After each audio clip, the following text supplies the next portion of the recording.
Welcome to the Real News Network. I'm Greg Wilpert in Arlington. After 25 consecutive weeks of protests in the streets of Algiers and elsewhere in Algeria, 100 political prisoners who call themselves prisoners of conscience and who belong to the protest movement have declared a hunger strike. Here are some of the voices of the demonstrators that took place last week in the capital of Algiers. I won't vote. No elections with this gang. Bedoui, Ben Salah, and Gayed Salah have to leave, and after that, we will do the elections. The elections must be from the people and to the people. For freedom, and no elections, no elections, no elections. There won't be elections with the gang, my dear brother. People are the ones who choose their destiny, not the army. Government is a murderer. Interim President Abdelkader Salah was supposed to step down in July. He then proceeded to schedule elections, though, for December. The protesters are saying that the elections in December will be rigged, and the military and former President Bouteflika's old supporters must be removed from government before, not after, the December elections. Meanwhile, an important cleric, Sheikh Lakhdar Zawi, issued a fatwa calling on people to participate in the December election to prevent the country from descending into anarchy. Joining me now to discuss the latest developments in Algeria is Angela Joya. She teaches at the Department of International Studies at the University of Oregon. Her most recent book is The Roots of Revolt, A Political Economy of Egypt from Nasser to Mubarak, forthcoming from Cambridge University Press. Thanks for joining us again, Angela. Thank you, Greg. So, as we saw from the clip, the main issue is that the protesters fear that the December election would not be free and fair. What do you think? Is this a valid concern? And if so, how would they propose to organize an election if the whole old guard would actually step down? So, well, the election, it's definitely a huge issue. If we backtrack a bit to February 2019, when the protest movement initially began, asking Abdelaziz Bouteflika to step down from power because they suspected he would run again for office as president, the roots of the grievances go much deeper than just asking for the election. So the media has definitely targeted that particular demand, that the protesters do not want the military to have such a deep influence in the elections because it would be rigged. But I think it's much bigger. From what I've been following on Algeria and some of my current research that's on Algeria and North Africa in general, the grievances go deeper in the sense that the whole military and the business elite in Algeria is perceived as constituting a power grab or a powerful group that's basically dominated the state. And since independence in 1962, they're seen as a minority group who have usurped the resources of the country. And if you look at Algeria's economy, they've been predominantly dependent on hydrocarbons, and so which also brings an element of uncertainty because of the prices of oil in the global markets. And so Algerians are expressing frustration at broader socioeconomic concerns, but political concerns are the tip of that bigger, I guess you would say, concern at the level of society. Now, after 25 weeks of protests, these protests continued to go fairly strong, it seems. Do you think that the protesters are being inspired by events in Tunisia or Sudan, where they were actually successful in basically overthrowing the government? And tell us a little bit more about what is driving them. Do you think that they are a force that this government must reckon with? So just a bit of background, whether they're inspired by regional movements and protests, definitely. I am currently doing more research on social movements in North Africa, and Tunisia, Morocco, and Algeria.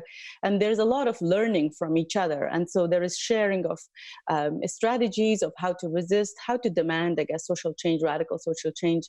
And there's a broader awareness in the region, especially in North Africa, that the policies that these governments have pursued, whether under the state state control or under the free market model, these policies have not represented the will of the people. So they see them as illegitimate now at this point, and they are demanding a radical change in that sense across the region, especially in Tunisia and in Algeria.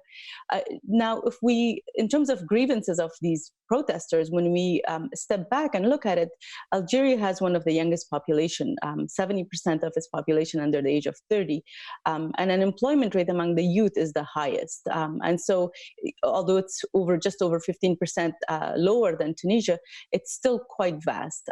Algerians do not see diversification of the economy in a sustainable fashion, but they're also seeing this ongoing, what they call the pouvoir, they refer to, but also they are referring increasingly to the ruling elite as a new colonial elite. So they see them as not really listening to the people, and that's the main grievance, which is the heart of democracy, where they're expecting and demanding that the voices of the people be heard, and those voices be included in policy and economic planning of the country.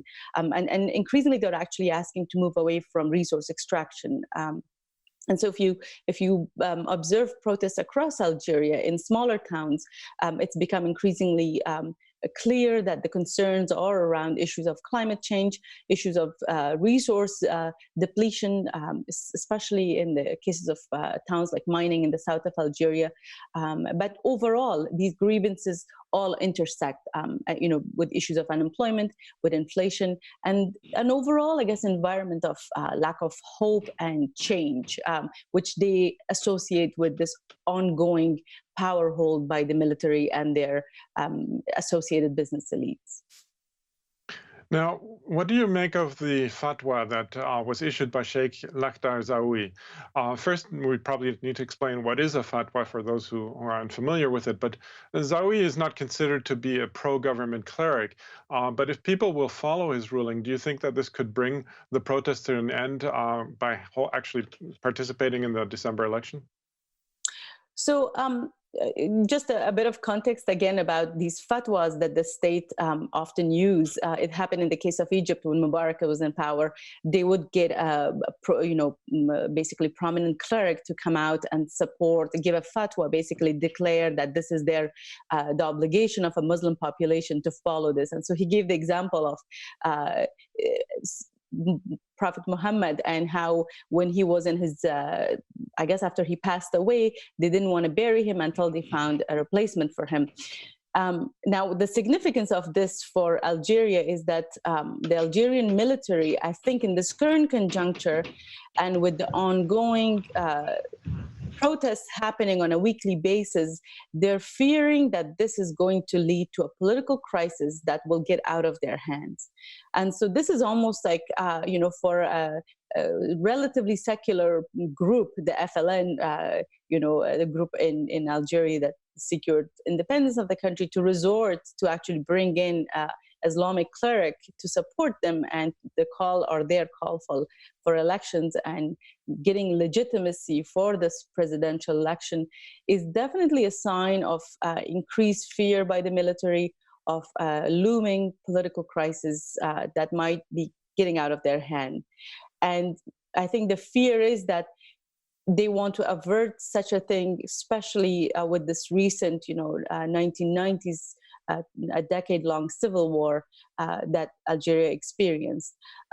So the choice, I guess, in front of them is either they have to really give in to the demands of the protesters and implement a radical democracy, bring in the voices of the people, bring in these groups, set them at the table, and think about a different way out of this crisis, not just the political crisis, but the economic and social crisis. Or force a presidential election that would give them the appearance of legitimacy. Okay. Well, we're going to leave it there for now. I'm speaking to Angela Joya, Professor of International Studies at the University of Oregon. Thanks again, Angela, for having joined us today. Thanks for having me, Greg. And thank you for joining the Real News Network. Thanks a lot for watching. Appreciate it. But do us one more solemn favor. Hit the subscribe button below. You know you want to. Stay up on the videos.